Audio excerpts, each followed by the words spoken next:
Continuamos en la primera mesa de opinión de Antioquia. Vamos a hablar con nuestro invitado, como les dijimos, el secretario de Seguridad de Medellín, Manuel Villa. Tenemos bastantes temas interesantes que tratar porque definitivamente eso hace parte de todos los habitantes de cualquier ciudad del mundo, la seguridad.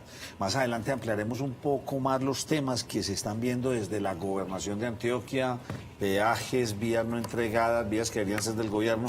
En fin, vamos a hacer un abrebocas porque mañana trataremos de ampliar esta temática aquí en el programa. Secretario, ¿cómo me le va, hombre?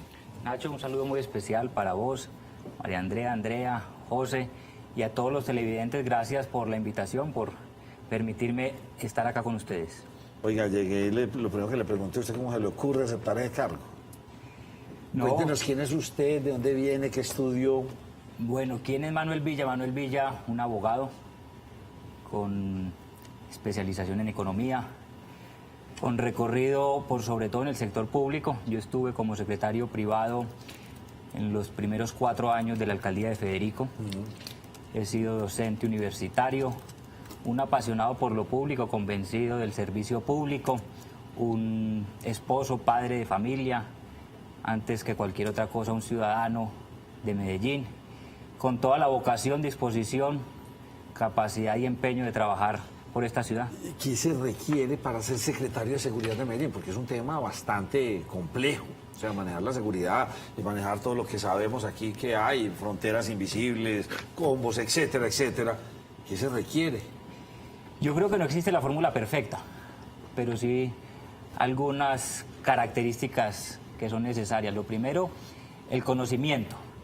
El conocimiento no solamente de ciudad, sino de lo que pasa en materia de criminalidad en este territorio, sabiendo que aquí lo que hay es crimen organizado, aquí no hay delincuencia común, es crimen organizado. Segundo, experiencia,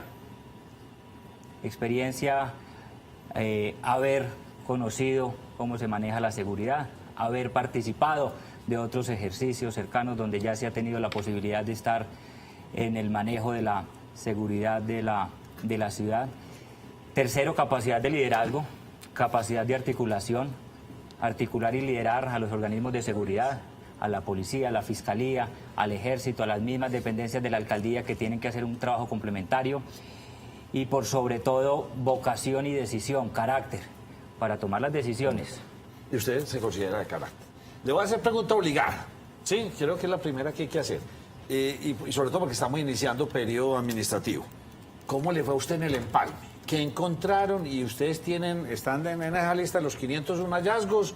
¿O qué pasó con esta secretaría en particular en la anterior administración? Creo que esa es una pregunta como obligada, porque Sí. con todo lo que nos han contado en estos días, cada vez que invitamos a un secretario, pues salen muchas cosas. ¿Qué se perdió en esa secretaría? Bueno, lo primero que hay que decir es, voy a hablar del empalme, partiendo de una premisa, y es que lo que está pasando en Medellín en materia de seguridad ya está diagnosticado y es conocido por la gente. En Medellín no podemos decir que veníamos bien en materia de seguridad. Insisto, aquí lo que hay es crimen organizado, aquí hay estructuras que están empoderadas, que controlan territorios, que controlan rentas criminales, y lo que nosotros hemos dicho es que durante los 4 años anteriores no hubo una lucha frontal contra la criminalidad. Una Secretaría de Seguridad que no se le puso la atención que se le debía haber puesto. Yo siempre he sido muy respetuoso del general Acevedo como general de la reserva de la policía, con quien incluso nosotros trabajamos cuando llegamos a la alcaldía en una primera ocasión. Él era el comandante de la Policía Metropolitana, sí, con sus capacidades, experiencia y conocimiento. Sin embargo, es cierto, no tuvo el respaldo de la alcaldía. La alcaldía no le paró bolas a la Secretaría de Seguridad. Tan es así que presupuestalmente fue claro.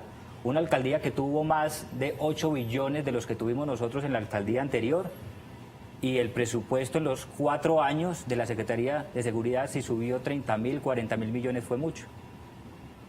Entonces, no se le dio la importancia que amerita la Secretaría de Seguridad, y eso implica entonces que se desfortalece y se desarticula. Una secretaría que no estaba articulada con la Secretaría de No Violencia, que no estaba articulada con la Secretaría de Inclusión, que no se articulaba con la Secretaría de Movilidad, Pero que como una isla parecía, perdida, que ¿o qué? parecía como una isla, Sí. que parecía como una isla. Y la seguridad definitivamente no puede concebirse desde una burbuja, por más que haya conocimiento, experiencia y ganas, tenía que tener el respaldo de toda la institucionalidad. Con la Secretaría de Inclusión Social se dejaron de trabajar temas que sí o sí se tienen que trabajar de manera articulada. Ejemplo, habitancia en calle. Se fortalecieron ciertos programas en lo que tiene que ver con convivencia. Ejemplo, cultura fútbol. Se fortaleció el sistema de justicia cercano al ciudadano, las comisarías, las inspecciones, donde encontramos procesos represados en materia de justicia cercana al ciudadano, tanto en comisarías como en inspecciones. Es la primera cara que encuentra el ciudadano cuando va al Estado. Y entonces, si el Estado no le presta el servicio de justicia cercana al ciudadano, ¿hacia dónde quién va el ciudadano? A donde no queremos que vaya. Porque entonces lo que hay es justicia o privada, que no queremos que haya justicia privada, o justicia ilegal o criminal, que tampoco queremos que haya justicia ilegal o criminal. Pero hay hallazgos de irregularidades. Dentro de la Secretaría hicimos unos reportes de unos hallazgos, especialmente dentro de los que se presentaron están en lo que tiene que ver con la Subsecretaría de Espacio Público, que es una subsecretaría que dentro de la isla fue una subisla, se desfortaleció, se politizó y creería yo se corrompió. Secretario, más allá o alguna más de No, esta ya, línea. pues, ya le toca el turno a usted. Secretario, ya luego de conocer todo el tema del empalme, usted también ya había pasado por el Consejo de Medellín dando pues todas estas cifras y datos. Uno no puede desconocer que en Medellín y el área metropolitana delinquen muchas bandas delincuenciales, valga ahí la cacofonía, pero digamos que en Medellín en las últimas semanas, meses, pues se ha visto un fenómeno que digamos, no sé si era que no se comunicaba, estaba en un subregistro, pero vemos de que hay capturas, balaceras, el tema de las bandas que parece que se están reacomodando. Explíquenos un poco qué es lo que está sucediendo en ese entorno, ustedes que lo conocen y lo manejan bien. Un escolta asesinado en estos días, este otro cabecilla también, o sea, empezamos a ver unas que parece ser que esto no se veía desde hacía tiempo. Lo primero, y recalco lo que dije iniciando, hay que entender que en Medellín, en el área metropolitana, hay crimen organizado.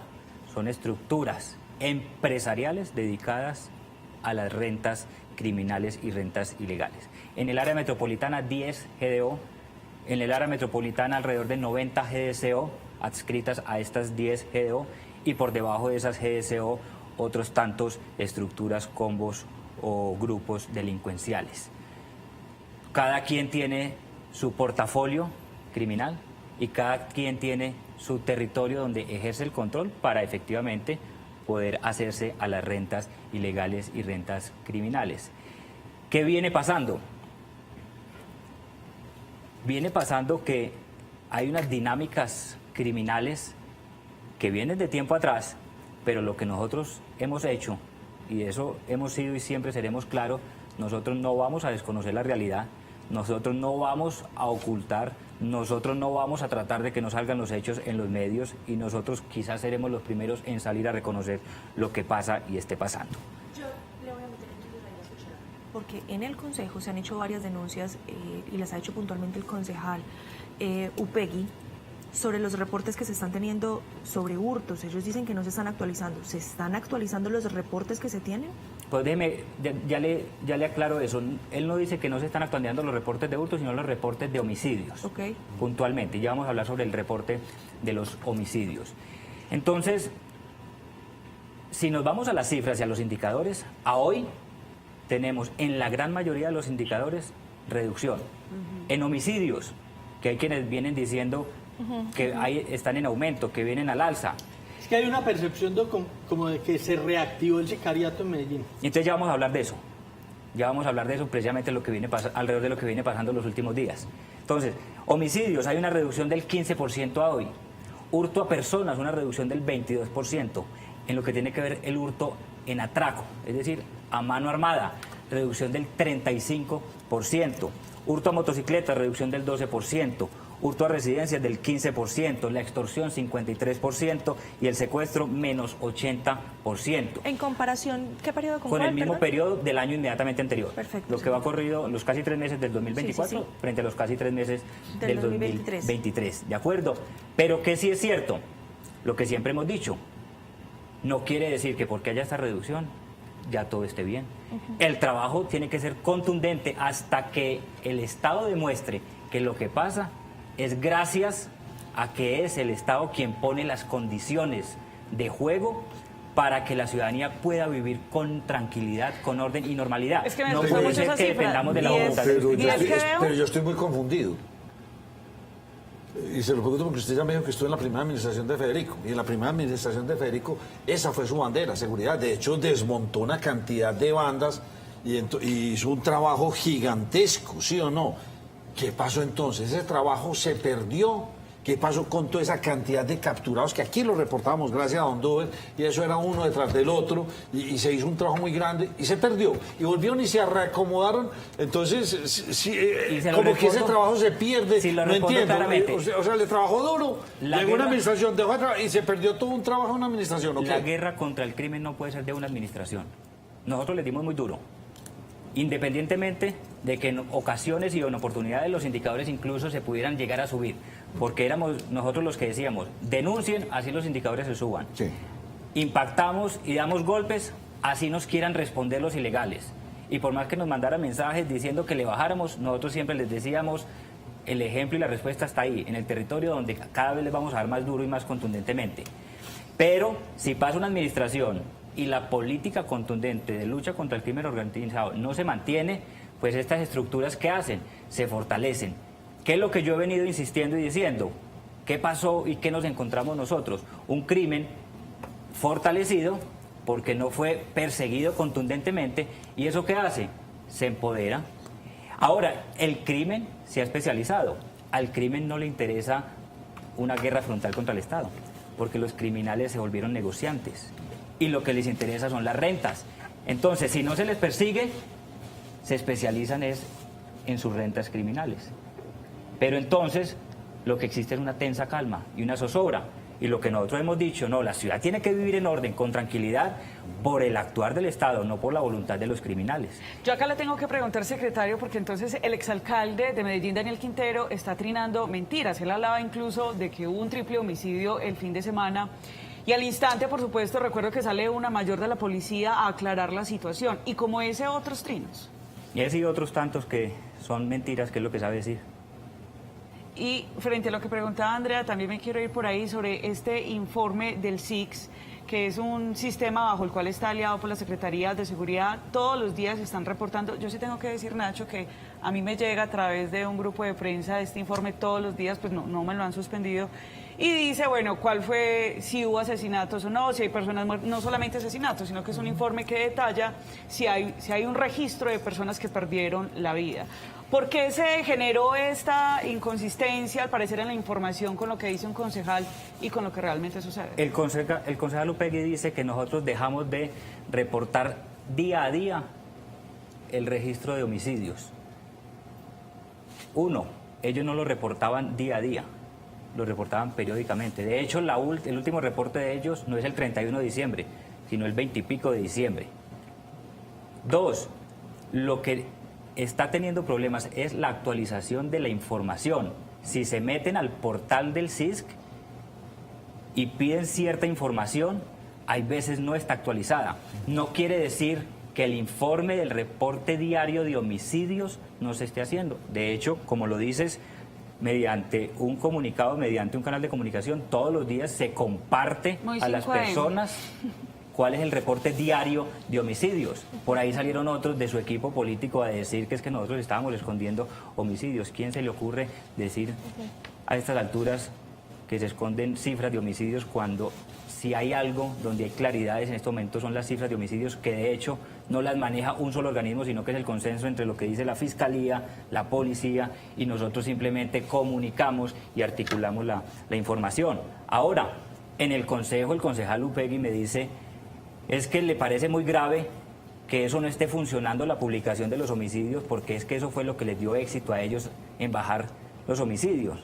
Y yo le dije, no puede ser que usted esté diciendo que su estrategia para bajar homicidios era publicar el registro de homicidios. Entonces lo que demuestran es que no hicieron nada contundentemente para bajar los homicidios y que ahí jugaron otras variables que fueron las que hicieron que efectivamente bajaran los homicidios, porque mientras bajaron los homicidios que tienen que ver con crimen organizado, subieron los homicidios que tienen que ver con convivencia. Secretario, ¿cómo estamos de pie de fuerza en este momento en la capital, Medellín? No es suficiente, pero creo que es un problema no solamente de Medellín, sino de todas las ciudades. Si fuéramos rigurosos, estrictos, de un policía por cada 300 habitantes, Medellín tendría una falencia de alrededor de 5.000 policías, solo, por ejemplo, para el modelo de vigilancia por cuadrantes. Pero es la capacidad que hay, Sí. y nosotros vamos a hacer todo lo que podamos hacer y maximizar las capacidades con el personal que tenemos. ¿Ha cambiado la policía? Porque muchos se atreven a decir que desde el actual gobierno pues ha cambiado, ¿sí o no?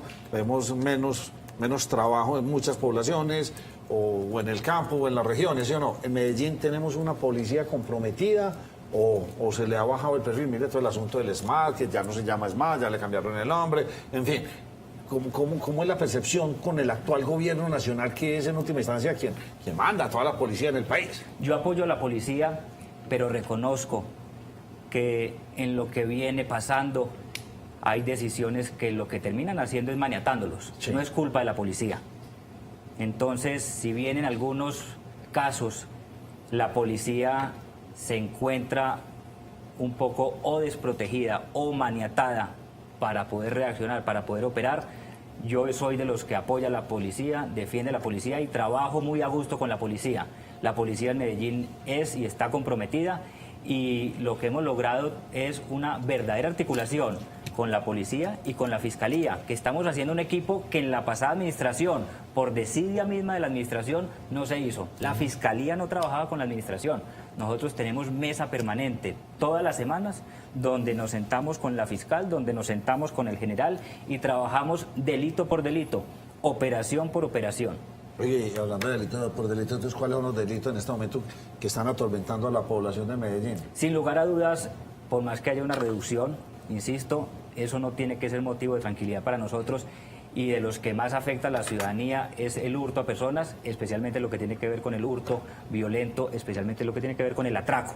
En la Atraco calle. y pecados de los celulares, qué cosa tan impresionante, robarle el celular a todo el mundo. Y hay otros fenómenos que también hemos priorizado, y es lo que tiene que ver con la extorsión, que es un problema cultural bastante complejo, incluso de atacar, porque culturalmente se ha normalizado la extorsión. O sea, el que vende huevos, el que vende leche, o lo que hemos visto en esa la frontera. falsa seguridad en los barrios. La falsa seguridad, Sí. el que La solamente cuota de puede vender seguridad. unos Extorsión. huevos o unas arepas, Y eso sigue. y eso es ¿Y en niveles extorsión. muy altos? Y en niveles muy altos. ¿Y muy denunciados o no son tan denunciados como ustedes quisieran? Y muy poco denunciados. ¿Y existe No, pero- inteligencia es por que parte de la normalizado, Secretaría de la Nacho. Policía para poder capturar a todos estos individuos? Los planes pilotos que estamos haciendo precisamente es: la extorsión no podemos atacarla única y exclusivamente partiendo de la denuncia. Si usted ve la reducción de la extorsión hoy es de casi un 80% frente a los casos denunciados. Sí. Y los casos denunciados en extorsión, alrededor de un 90%, son exitosos a la hora de resolverse. De resolverse. El Gaula, tanto del Ejército como de la Policía, son efectivos, y la Fiscalía es efectiva a la hora de judicializar casos de extorsión. Pero se ha normalizado tanto la extorsión en muchos territorios donde la gente lo tolera, lo normaliza o eventualmente no lo denuncia por miedo, y entonces ahí es donde nosotros, dentro del plan piloto, hemos priorizado la lucha contra la extorsión, que no dependa de la denuncia, sino que dependa de líneas de investigación e inteligencia. A los televidentes que me están haciendo preguntas acá por esta red, ya se las voy a hacer. José tiene pregunta. Tengo dos, a ver, en realidad. ¿Cómo se ataca? Porque a mí sí me preocupa mucho el tema ese de las vacunas, porque uno conoce de mucha gente en barrios que le paga hasta varios combos, de muchos transportadores que les pagan vacunas, a varias vacunas en una ruta. ¿Cómo se ataca eso? Frente a la extorsión creamos un grupo especializado. Nosotros estamos creando 4 grupos especializados frente a los 4 delitos que priorizamos: el homicidio, el hurto, especialmente lo que tiene que ver con el atraco, la extorsión y el microtráfico. Frente a la extorsión puntualmente, fiscales especializados, únicos y exclusivos, dispuestos por la Fiscalía, y el equipo operativo del Gaula, tanto Ejército como Policía, con el acompañamiento de inteligencia. ¿Qué vamos a hacer? Precisamente con inteligencia social y con inteligencia policiva, identificar cuáles son esos lugares donde hay presencia de fenómenos de extorsión, donde no se denuncia por miedo, tolerancia, aceptación, etcétera. Y lo que vamos es a identificar no solamente a que va y cobra la vacuna, sino a la red de extorsión que hay detrás. Y vamos a ir por ellos, por sus coordinadores, jefes y cabecillas, y les vamos a aplicar extinción de dominio. Todas las operaciones que vamos a hacer dentro de estos 4 grupos especializados van a tener una operación espejo, y es lucha contra el lavado de dinero, porque lo que le duele a los bandidos ni siquiera es la libertad, lo que le duele a los bandidos es que les quitemos la plata. La situación está tan crítica como para llegar a la prohibición, me dice aquí un televidente parrillero hombre, en las motocicletas. Nosotros somos de tomar medidas estrictas solamente en los casos excepcionales. No obstante, durante estos 3 meses ya hemos tomado medidas estrictas porque hay casos excepcionales. Por ahora esa no va a ser una medida que estemos considerando, pero si hay que tomarla, de toma. Si hay que tomar medidas estrictas en su debido momento, pues se revisarán. Nosotros no somos amigos de estas medidas restrictivas donde se sanciona también al que no hay que sancionar, donde se jode al que no hay que joder. Porque ya el crimen nos demostró que si en su momento, como efectivamente se hizo, se prohíbe el parrillero, pues roban o atracan en 2 o 3 motos, o hasta en 4 o en 5 motos. Entonces lo que nosotros tenemos que tener es la capacidad operativa y disuasiva para reaccionar eficientemente en el territorio, y es lo que venimos haciendo con lo que se conoce como el CECAT, que es la Central Estratégica contra el Atraco. Quizás una de las estrategias más claras que se les nota a ustedes como administración son los operativos. ¿Cómo les ha ido con todos esos operativos, la 4 Sur, el Lleras, el Poblado, la 92, en fin? ¿Cómo les está yendo con todos esos operativos que están realizando? Desde la primera semana Las Palmas. impusimos una dinámica, y es alrededor de los operativos. Y de hecho algunos los llamamos megaoperativos, porque algunos de estos operativos cuentan con 60, 70, 80 hombres, pero hay algunos de estos operativos que son alrededor de 300 hombres. ¿Por qué operativos? Porque los fenómenos son tan difíciles, están tan arraigados, cogió tanta ventaja esto, no se hacían los controles que se tenían que hacer, que no podemos llegar con una patrulla de vigilancia, con 2 patrullas de vigilancia. Sí, claro. Tenemos que llegar con todo el peso del Estado y aplicar toda la fuerza del Estado, y con todos los componentes: vigilancia, inteligencia, nos acompaña el mismo ejército, nos acompaña movilidad, nos acompaña espacio público, hacemos control a los establecimientos de comercio. Y por semana estamos tratando de tener 1 y eventualmente 2 megaoperativos. Y hemos estado en el centro, hemos estado en el Parque Lleras, hemos estado en la 4 Sur, en la 92, en la 45 de Manrique, hemos estado en Las Palmas. Y donde llegamos es precisamente a poner control y orden. Lo que hemos dicho es que pareciera que en Medellín no hubiera ni Dios ni ley. Con nosotros no necesariamente quiere decir que haya llegado Dios, pero con nosotros sí o sí llegó la ley. Y la gente tiene que entender que aquí vamos a poner orden. Y la gente tiene que entender que es que la tranquilidad depende de la corresponsabilidad de todos, que cumplamos las normas. A nadie le puede chocar que lo vigilemos, que lo controlemos, pero en el fondo lo que hemos visto es una respuesta positiva de la ciudadanía, donde agradece que estemos haciendo estos controles, y lo que hay es un consenso. ¿A quién le molestan estas intervenciones o estos controles? A los que algo deben, algo temen. Mire, usted quiere la pregunta, pero permítame para apoyar aquí la que me pregunta el televidente. Nacho, buenas tardes. Entonces, ¿qué pasa con la intervención en el Parque Lleras? Resultados, etcétera. Porque en última, pues sí, ¿cuáles han sido? Pues, ¿sirvieron estas vallas? Todo esto que se puso ahí, ¿no ha servido? ¿Cuál es el resultado del lugar más visitado por turistas extranjeros? ¿O qué se va a hacer? Ahí vi un video de Federico Gutiérrez, el alcalde, hablando con algunos. ¿Usted quiere seguir trabajando en eso? La niña le decía que no. Vi como una acción de él muy puntual que me pareció bastante interesante. ¿Cuáles son los resultados? ¿O qué esperan llegar ustedes? Desde la primera semana llegamos al Parque Lleras. Lo mismo, no había ni Dios ni ley. Quienes pasen por ahí creo que son conscientes de que esto es una vagabundería, una alcahuetería. No hay derecho a que se haya llegado a estos niveles donde lo que se ve ahí es un desastre y es una tragedia humana. ¿Las vallas no sirvieron entonces para Las controlar? vallas definitivamente no sirvieron. Nosotros hemos sido muy claros. Las vallas lo que hacen es o esconder el problema o quizás en algunas ocasiones, como el Lleras, hasta agrandarlo. Nosotros ya quitamos las vallas del Plaza Botero, Sí. Y llegamos con presencia permanente y hoy Plaza Botero está controlada porque tiene apropiación del espacio público de la misma ciudadanía, pero tiene acompañamiento permanente de las autoridades. Nosotros vamos a hacer eso por instrucción del mismo alcalde en el Parque Lleras. Lo que pasa es que el Parque Lleras, el fenómeno del Parque Lleras es un poco más difícil, más complejo de lo que la gente cree. Allí que hay crimen organizado. 4 estructuras alrededor de lo que se conoce como el poblado centro, que controlan todo lo que pasa allí. Trapitos, venta en espacio público, prostitución, comercio, Los drogas, indígenas que están aquí. indígenas, los Todo, robos, todo.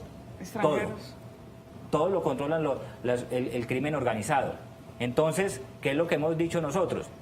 Con campañas de sensibilización, con campañas de comunicación, en reuniones con los sectores económicos del sector, con la misma comunidad, pero ya llega un momento en que ya esto amerita es una intervención permanente y contundente, y lo que se viene ya por instrucción del mismo alcalde es un plan choque.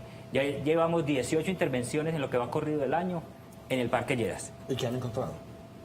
de todo. ¿Qué pasa con el microtráfico? Yo no creo que sea Que no es microtráfico, es microtráfico. tráfico, eso ya es de narcotráfico full. ¿Qué han encontrado? Y es tráfico de drogas, tráfico o explotación e instrumentalización de personas, menores y de mujeres, redes alrededor del turismo, no solamente de nacionales, sino también de extranjeros, establecimientos de comercio que no cumplen la ley, ruido desbordado, ocupación indebida del espacio público, movilidad desbordada, acopios ilegales de taxis, problemas de convivencia. O sea, eso está en el caos absoluto. Es el caos absoluto. Y ya lo que dijimos la semana pasada, el alcalde fue claro, 2 meses y medio de sensibilización, de decir que aquí vamos a venir, de que estamos controlando y de un llamado de atención a la misma comunidad, que tiene que ser corresponsable. Y nos tenemos que demostrar entre todos que somos capaces de convivir, pero en orden y en tranquilidad. Pero ya llegó la hora de hacer plan choque. ¿Qué implica el plan choque? Presencia permanente, contundente y, como lo decía ahorita, medidas drásticas se vienen en los próximos días para el Parque Lleras. Ese ya nos adelanta un poquito de esas medidas drásticas, o mejor, adelántenos de una vez, por lo menos, ¿cuáles son esas medidas drásticas? Porque estábamos viendo ahí el tema de las vallas y usted dice que han encontrado de todo. ¿Qué es ese de todo? O sea, ahondemos un poquito más, porque yo personalmente pues sí dejé ir a Lleras porque me da tristeza ver incluso esas personas que están ahí en la calle en situación de mendicidad. ¿Y cuáles son esas medidas drásticas? A veces uno puede pensar que hay algunos comercios que pueden ser cómplices incluso de lo que se está viviendo. Nosotros hemos sido muy claros. Vamos a llegar a hacer cumplir la norma. Los establecimientos abiertos al público tendrán que cumplir estrictamente las normas. Listo, ese es controlable. ¿Y usted cómo controla a una muchachita que está ofreciendo su cuerpo si eso no es un delito? La movilidad, vamos a rediseñar los cierres viales que se habían tenido Ok. sobre el Parque Lleras, porque hay una parte del Parque Lleras que, como está incomunicada, se dejó oscura, donde no hay dinámicas, donde no hay apropiación, y ahí pasan cosas indebidas. Es decir, que Necesitamos hay una parte haya apropiación del espacio donde público. hay mesas, ¿las van a entrar? En algunos lugares, en algunas calles, Sí. donde hoy está prohibido el paso de vehículos, se va Sí. a habilitar el paso de vehículos. Se va a sacar la peatonalización que funciona en cierto sentido y eso es darle un respiro a la ciudad también. En algunas partes funciona, en algunas partes se va a dejar, Porque pero es que no, realmente es una calle la que está cerrada. no, Una, no, dos. son como 7 calles que están cerradas en el Parque Lleras y alrededor, porque Sí. ojo que no estoy hablando de la cuadra del Parque Lleras, Sí, no, tiene, sino bueno, hacia de arriba y hacia las abajo. sí, calles sí. alrededor. 2, se va a exigir sobre la 10 comportamiento debido en la vía, no ¿Cómo así? acopios ilegales de taxis, Usted no sabe, mal o sea, parqueo. la cantidad de taxis allá altas y no hay cómo circular. No hay cómo circular, se monta la persona a 2, 3 cuadras que va Y le cobran lo que quieran. 80, 90 mil pesos. Sí, señor, cobran eso un es una plataje. irresponsabilidad, sí. Entonces, si ahí hay mafia, nosotros también vamos a actuar y intervenir. Otras medidas donde nosotros ya tenemos líneas investigativas con la Fiscalía para ir detrás de quienes están en fenómenos criminales. Y si hay que hacer extinción de dominio, vamos a hacer en el Parque Lleras extinción de dominio. Allá veremos las primeras entonces. y allá veremos los resultados de las investigaciones y los resultados de la Fiscalía. Las mujeres están en un contexto de explotación sexual. ¿Por qué? Porque si bien la prostitución es legal en Colombia, quien ejerce la prostitución en el Parque Lleras la ejerce en el marco de crimen organizado. Tiene que pagar vacuna. Las están explotando y las están instrumentalizando. A esas mujeres hay que tenderles la mano, hay que protegerlas y hay que antes cuidarlas. Pero ojo, al que las busca, al que las instrumentaliza Las y extorsiona. al que se presta para que eso pase, a esos los vamos a perseguir. Pregunta de pura curiosidad, ¿están censadas? ¿Sabemos qué cantidad son? ¿Cuántas son? ¿O eso no pertenece a la secretaría que usted maneja? Porque ese es un dato interesante. No pertenece a la Secretaría No de sabemos Seguridad. cuántas son, cuántas venezolanas de aquí, o sea, ahí deberíamos tener un censo. Hay venezolanas, hay de Bogotá, hay del área metropolitana y hay de Medellín. No están censadas, es una falencia, Sí, sí.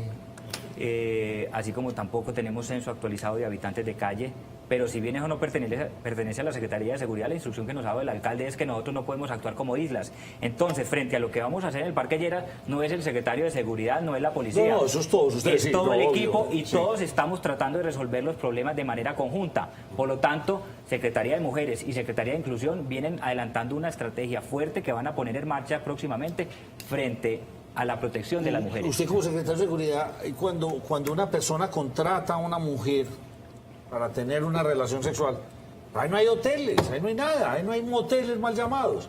Y tengo entendido, y no sé si esto es un mito urbano, que muchos locales allá se prestan para prestar habitaciones sin los debidos permisos y sin nada. En el Parque Lleras hay prostíbulos. Y no hay moteles, pues hay hoteles. Pues, pero hay muchos de estos no. Y hay unos que se llaman hoteles, pero de hoteles no tienen nada.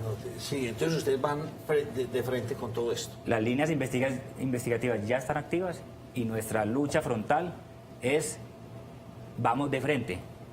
Hay un medio de comunicación este fin de semana titulaba La Guerra de Fico y la guerra nosotros la vamos a ganar. Vamos a recuperar el Parque Lleras. Es una orden y es algo que vamos a cumplir nosotros. Secretario, yo le quiero insistir en una pregunta. Se la hacía a Nacho López, porque la tenía y creo que es importante. Usted me va a disculpar si de pronto no sea muy responsable de mi parte hacerla. Pero ¿cuáles son las bandas que están delinquiendo en Medellín? ¿Quiénes son los que están detrás de esas grandes organizaciones que tienen atemorizados a los medellinenses? El crimen organizado en Medellín está compuesto por 10 GDO y esas 10 GDO están agrupadas básicamente en 4 grupos. La mayoría de ellos, lo que tiene que ver con la oficina y las alianzas criminales, sus jefes están en la cárcel de Itagüí, en el proceso de paz urbana. Lo que pasa en Medellín pasa porque lo que pasa criminalmente en Medellín pasa porque las mismas estructuras así lo toleran, así lo permiten o así dan la orden. Entre ellas se comunican. Entre ellas se comunican, entre ellas se respetan. Es que se reinventaron. Echa la ley, echa la trampa. Y es Entonces que- ellos se reinventaron. Entonces saben que mejor estar conectados en contra de la legalidad que seguir entre Es que ellos es mismos. un fenómeno económico. Sí. El crimen, antes que cualquier otra cosa, es un fenómeno económico. Y ellos están controlando el territorio para controlar las rentas y ganar el dinero. Ganar el dinero para los jefes y accionistas y para poder sostener su talento humano, entre comillas, si así se le pudiera llamar. Pero lo que pasa aquí es crimen organizado. Aquí no se levanta alguien diciendo yo quiero ir al Parque Lleras a robar. O me dio por montarme en la moto y voy a ir a atracar al centro o a Prado Centro. Todo tiene autorización. La pregunta es, nosotros vamos en lucha frontal contra el crimen organizado. El gobierno tendrá que tomar cuál es su postura frente a la negociación que tiene con el gobierno nacional y la paz urbana en la cárcel de Itagüí. El alcalde y nosotros hemos sido muy claros. Nosotros somos respetuosos de la competencia del gobierno nacional. En lo que nos compete a nosotros, lucha frontal contra el crimen hasta que dejen vivir tranquilos y seguros a los ciudadanos. Si de verdad tienen voluntad de paz, que lo demuestren y que nos permitan a nosotros extenderle la mano a los jóvenes mediante programas como Parceros para poder traerlos a la legalidad. Me queda un minuto para una última pregunta y quiero salirme porque es que Medellín no es el Parque Lleras. Medellín también es Manrique, Medellín también es Belén, Medellín es la 70. Me queda una duda grandísima. No sé si usted supo que entonces en la Catedral Metropolitana, que es bien bonita, le iban a poner aquí unas rejas al frente y todo eso, el Parque Bolívar está. Esos otros territorios, porque Medellín, vuelvo y digo, Medellín no es el Parque Lleras, hay muchos. ¿Cuáles son las acciones que ustedes van a tomar? Entonces, definitivamente, la Catedral Metropolitana la vamos a tener que llenar de rejas bien feas por fuera para que... El modelo operativo que venimos trabajando desde la Secretaría de Seguridad viene siendo el mismo modelo operativo de la alcaldía. Y la idea es hacer operativos integrales, territorializados y focalizados. ¿Qué quiere decir eso? Vamos a hacer un ejercicio de acupuntura para tratar de impactar en los distintos territorios. El Parque Lleras es uno. Uno, sí. Sí, la 4 Sur es uno, la 70 es uno, el centro es uno, el Boulevard de Castilla es uno, Robledo tiene varios lugares a intervenir, 45 Manrique, donde ya estuvimos con mega operativo también. Entonces, absolutamente todos los territorios, y dentro de esta metodología que tenemos en el Parque Lleras, vamos a llegar a 20 lugares más en la ciudad. Bueno, ahora sí me dice la última pregunta antes de no a la Sí, corte, que Nacho, se nos acabó el programa. Porque, secretario, un tema muy importante, el que hemos hablado, extranjeros. Hace 2 semanas incluso ustedes tuvieron una reunión de seguridad con representantes de la Embajada de Estados Unidos. Usted decía ahora, acá llegó la ley. ¿Cuál es la ley para esos extranjeros? Y bueno, hay 12 extranjeros, si no me falla la memoria, que han perdido la vida, pero en circunstancias, digamos, bastante particulares. Unos es que se caen, otros en accidente. Es decir, no han sido situaciones violentas necesariamente, para que expliquemos eso. Y agradezco la claridad y la aclaración porque creo que es importante ponerlo sobre la mesa. Frente al turismo, ¿qué está pasando? El crimen organizado ha encontrado ahí una posibilidad de una renta. Identifica algunas víctimas, turistas, y va y trata de robarlas, las escopolamina. Y lo que ocurrió el año pasado, algunos de esos casos terminaron en un homicidio. No quiere decir que el turista esté en riesgo cuando venga a Medellín. Alrededor de 750.000 turistas extranjeros llegaron a Medellín el año pasado. De esos, 285.000 de Estados Unidos. Y los casos que ocurrieron el año pasado, no voy a decir que es una minoría porque estaría minimizando el problema, pero sí quiero poner las cosas claras sobre el asunto. No son la gran mayoría. La grandísima mayoría de los turistas que vienen a visitar les va bien, se van satisfechos y de hecho quieren volver. De hecho, el número de turistas sigue y sigue aumentando. ¿Qué pasa? A hoy, es cierto, no son 12, son 13 ciudadanos extranjeros que han muerto. Pero no quiere decir de ninguna manera que esas muertes sean muertes violentas o muertes trágicas. Hay muertes por causas naturales, hay infortunadamente casos de suicidio, hay muertes por establecer donde hemos visto tema de drogas involucrado por responsabilidad o quizás irresponsabilidad del mismo ciudadano extranjero, y solamente un caso de homicidio, donde es el homicidio de un colombo americano. Nació en Estados Unidos y se vino a vivir acá, aquí vivía y lo mataron por un tema de intolerancia. ¿Qué estamos haciendo frente al turismo? Porque es claro, la directriz del alcalde de Medellín tiene que ser una ciudad creativa, turística, del entretenimiento. Aquí bienvenidos los turistas. Quizás en los próximos años tocaremos los 2 millones de visitantes al año. Pero como ciudad tenemos que garantizar condiciones para seguirnos consolidando como esa ciudad apta para seguir recibiendo los turistas.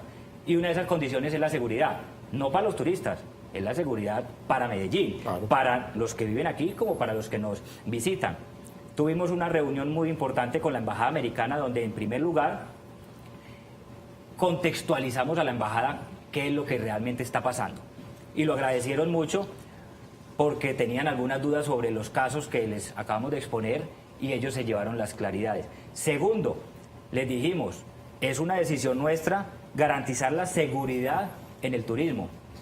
Y vamos a perseguir a todo aquel que esté en dinámicas ilegales o criminales en el marco del turismo. sea nacional o sea extranjero, porque también hay que resaltar, hay casos donde los que están cometiendo los delitos son los extranjeros, como delitos de explotación sexual y comercial de menores. Y en los días pasados capturamos ya 2 norteamericanos. Pero también hemos venido dando resultados frente a los casos de homicidios de ciudadanos americanos en años anteriores. Ya capturamos los responsables del homicidio del ciudadano asiático-americano que mataron en diciembre pasado. Hoy anunciamos la primera condena por homicidio a ciudadano extranjero, con 21 años de cárcel para la responsable. Entonces nosotros vamos en esa lucha contundente, pero sí le hemos dicho a la embajada que necesitamos es hacer equipo. Y ya establecimos una mesa de seguimiento mensual con la embajada americana, donde los organismos de seguridad vamos a trabajar y a compartir información en las líneas investigativas para dar resultados conjuntos. Porque es que hay que ver también cuáles son los malos que vienen de allá. De Me cogió acuerdo. la noche, secretario. Manuel Villa, muchas gracias por haberme acompañado. No, a ustedes muchas gracias y a los televidentes. Nos cogió la noche como siempre aquí hablando tantas cosas. Ya volvemos con ustedes.